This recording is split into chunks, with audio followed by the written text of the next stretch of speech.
Silvio Dante didn't slip or get confused about Tony's wishes. He made a deliberate choice to go against Tony in a narrow, targeted way that he believed would protect the overall order Tony relied on him to keep. It looks like contradiction on the surface, consigliere as enforcer suddenly acting like a rogue captain. But it reads as consistency if you understand Silvio's core logic.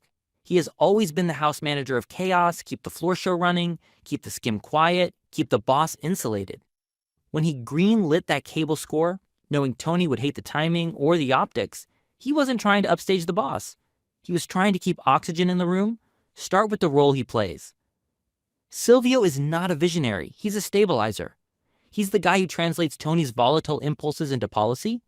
He's the one who sits on the rail at the Bing, eyes half closed, listening for frequencies other men miss, the gripes about layoff weeks on the Esplanade, the whispers about envelopes getting thinner, the way a soldier's tone shifts when he starts talking side money. He is paid to hear those currents and make tiny adjustments so they never congeal into a wave.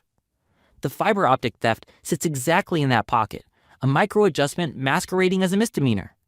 In Silvio's math, cable is clean, corporate property, union cover, enough middlemen between the crew and the end buyer to blur things. It's a victimless crime in the underworld, moral calculus, and on paper, it doesn't launch a war. He probably told himself, if I keep morale up with a safe score while Tony is preoccupied, whatever the preoccupation is, this phase, family, New York tensions, or a delicate political move, then I'm doing my job. He reframed disobedience as service. That reframing becomes easier when envelopes are light. One of the constants in that crew is cyclical cash flow stress. Construction slows, gambling dries up after a run of bad beats, some big earner is jammed up, and suddenly the overhead of a lifestyle, clubs, cars, college tuitions, medical bills, all the quiet money pits forces men to chase little wins. Silvio, of all people, usually discourages them because little wins turn into big headaches. But he also understands morale economics. A boss can issue a moratorium on side scores. It's the consigliere who has to convert that into compliance without making the room feel like a morgue. When the room feels like a morgue, your risks multiply, free agents drift, resentments accumulate, storylines form. Silvio's priority is to preempt those storylines, and a quick, sterile grab off a fiber optic truck looks like a pressure valve. Does he know Tony wouldn't like it? Of course. Does he judge that Tony would prefer a minor after-the-fact scolding over a broader discipline problem? Also, yes. That's the exact kind of trade a consigliere exists to make without bothering the throne. There's also an identity piece. For all his elegance and restraint, Silvio is an earner by instinct. Before he is a handler of feelings, he is a finder of angles. He grew up on the arithmetic of skims, not the church of no surprises. He's one of the last true company men who still thinks of theft in artisanal terms, the craft of planning, the selectivity about targets, the satisfaction of a clean exit.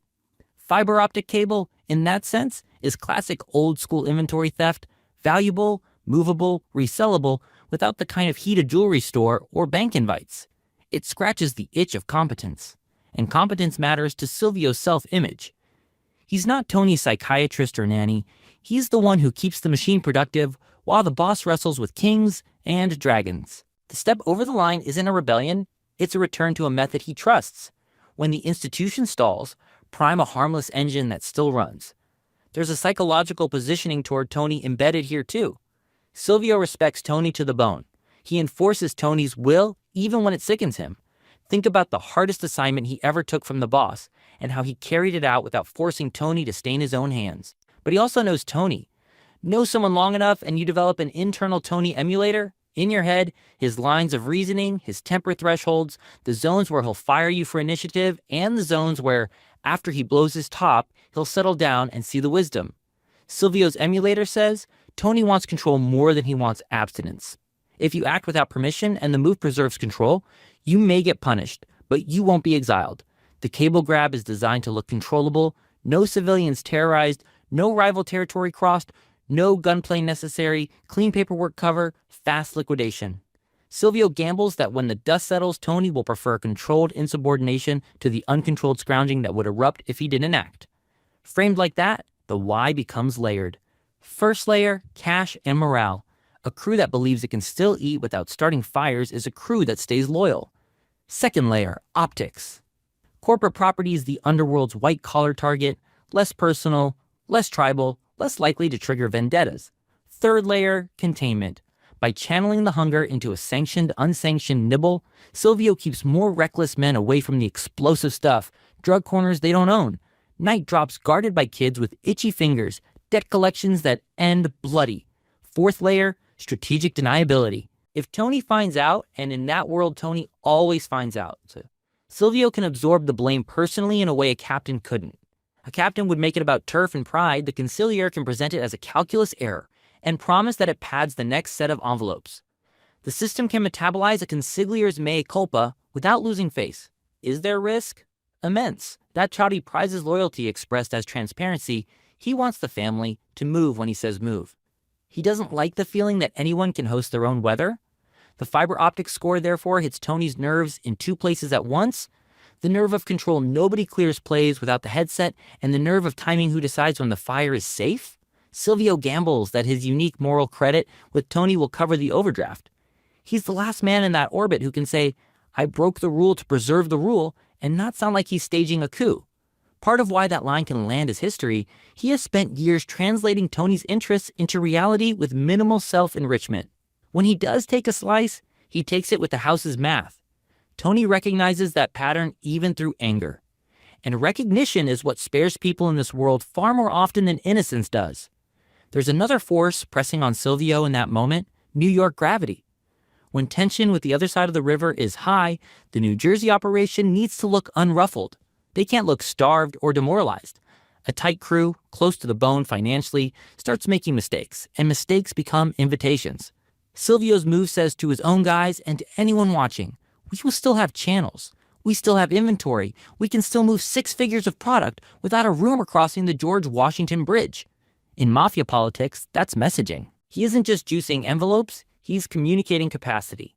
The signal is, we can feed our men without escalating. You could argue that's the purest version of his job description. But what about the critique that this undercuts Tony's credibility? If the consigliere can bend orders, what's the order worth? This is the paradox at the heart of every strongman system. Orders come down absolute. Compliance is negotiated by lieutenants who understand context. If every order were enforced literally, you'd collapse under your own rigidity. If every order were bent, you'd dissolve into farce. The consigliere has to live in the throttle range between those extremes, reading the room minute by minute and guessing how much flex the order can survive without turning the boss into a clown. That's why it had to be cable, not a casino skim. That's why it had to be quick, not a long racket that would develop its own stakeholders. That's why it had to be presented as a fait accompli that can be judged in the light of successful completion instead of a hypothetical to be shot down in a meeting. Silvio gambles on the oldest tendency in leadership. It's harder to punish a result than a proposal. We should also talk about how Silvio processes Tony's moods. Tony cycles? Sometimes he wants peace and order. Sometimes he craves fear and dominance.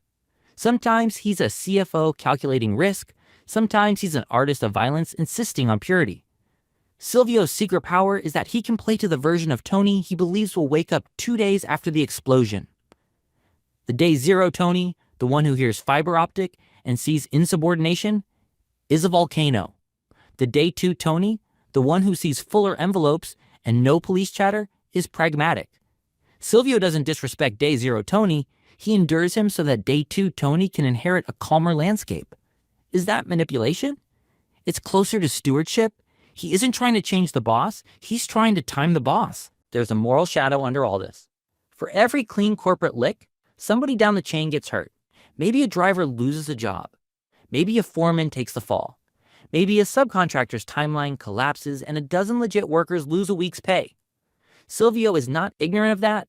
In fact, his usual caution comes from a real awareness of harm. He knows violence isn't only measured in bullets. But in that world, moral trade-offs are normalized. Silvio's morality is comparative, not absolute.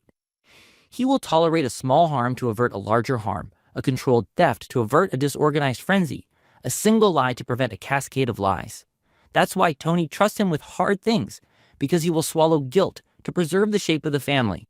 The fiber optic theft is not an exception to his ethics. It is a grim expression of them.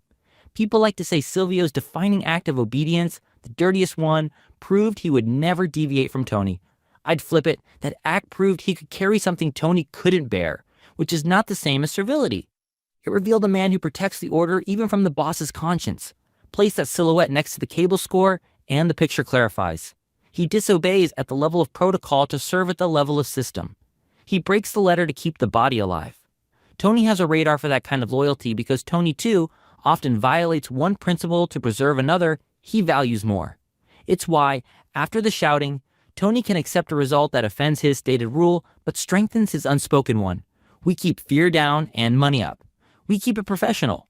Which rule matters more in practice? Let's look at the internal dynamics. In any crew, there are men who romanticize high heat scores. There are men who like touching the third rail just to feel special. Silvio despises that adolescent heroism. He prefers frictionless theft, paperwork, timing, access, then gone. The cable job is frictionless by design. It's not an invitation to cowboys to start kicking indoors. It's a sealed lane that doesn't reward swagger. By choosing that target, he sends a message about what kind of earning gets tolerated even during a slowdown. He is editing the appetite of the room. He's saying, if you must hunt, hunt deer, not bears. That editorial control is more durable than a shouted command. Men remember which moves paid and which didn't. If the fiber optic thing softens a hard week, the room's desire calibrates itself to that profile of crime. A consigliere who can shape desire without a speech is doing advanced work. Now consider the personal dimension, how Silvio imagines Tony seeing him. Silvio lives to be the man Tony doesn't have to manage. For years, he has been the one presence that reduces Tony's mental load. If he must commit a small felony against the chain of command to spare Tony 5 future fires, his self-conception allows it. He can take the heat. He can stand in the doorway of the boss's rage because the rage is impersonal. It's about the symbol, not the man. And he knows how to diffuse symbols. He shows contrition without cowering, justification without arrogance, and always, a short path to restitution. It's contained. It won't happen again in this form. The numbers are clean. That mix hits Tony's nervous system like benzodiazepine. The scene ends with a snarl, a warning, and then a return to agenda. The institution moves on, safely richer than it was an hour ago. There's a darker possibility worth entertaining. That part of Silvio wanted to test the floor. Not because he dreamed of becoming boss, but because every institution needs to know where the real lines are. If the moratorium is truly absolute, then he must clamp down harder on captains and earn the hatred that comes with that. If the moratorium is flexible when the move is right, then he needs to map the algorithm for all future decisions. You can't enforce what you can't define. By running a very contained experiment, a quiet cable lift, he samples Tony's response curve. How violently does he react? How fast does he calm? Does he escalate consequences beyond theater? The answers calibrate Silvio's future advice. This is governance by probe, not rebellion, but data collection in a high-stakes system that runs on tone and tension more than on written law. A word about shame. Silvio is not shameless. When things go against Tony's expressed will, he feels the sting. That sting is part of the currency of loyalty. But guilt in that world is graded. He would feel far more shame if his inaction let the crew start poaching dangerous corners. He would feel far more shame if Tony's obsession with a big-picture conflict starved the rank and file into sloppiness and jail time. The small shame of a small heist, handled cleanly, becomes the price of averting a larger shame. If you watch him closely, he carries that burden with a private austerity. He doesn't brag about these calls. He doesn't build a personality cult around his cleverness. He treats disobedience as a bunker tool, not a brand. Another angle, the consigliere's oath, as he interprets it, is to the family as a living thing, not to the boss's every impulse. In healthy times, those loyalties align. In stress times, they diverge. When they diverge, a weak consigliere becomes an echo, he passes messages, and keeps his hands clean. A strong consigliere absorbs the divergence and transfigures it into a solvable problem. The fiber optic job is a transfiguration. He converts the crew's hunger and Tony's command into a third outcome neither side explicitly chose: quiet income with a controlled apology. That sounds manipulative until you remember the goal is survival.